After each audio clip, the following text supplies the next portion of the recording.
ሰላም ጤና ይስጥልን አድማጭ ተመልካቾቻችን፣ አሁን የደረሰንን መረጃ እናቀርባለን።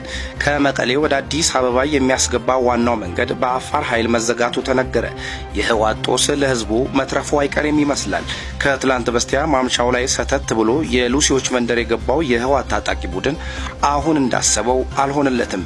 ይልቁኑ የአፋር ምድር እንደከዚህ ቀደሙ ረመጥም ሆኖበታል። ትላንት ማለዳውን በባህላዊ ስርዓታቸው ዳጉ የተጠራሩት የአፋር አናብስቶች ህወሓት ገባ የተባለበትን ስፍራ ሰው እንደለመዱት ምድሩን ሞልተውታል። መግቢያው ሰፍቶት መውጫው የጠበበው የህወሓት ሰራዊት ተከቦ ሲለበለብም ውሎ አድሯል። እድሜ በገፉና በጃጁት አመራሮቻቸው ተመርተው አፋር ምድር የገቡ ታጣቂዎቻቸው ጦሳቸው ደግሞ ለትግራይ ህዝብ ሆኖታል።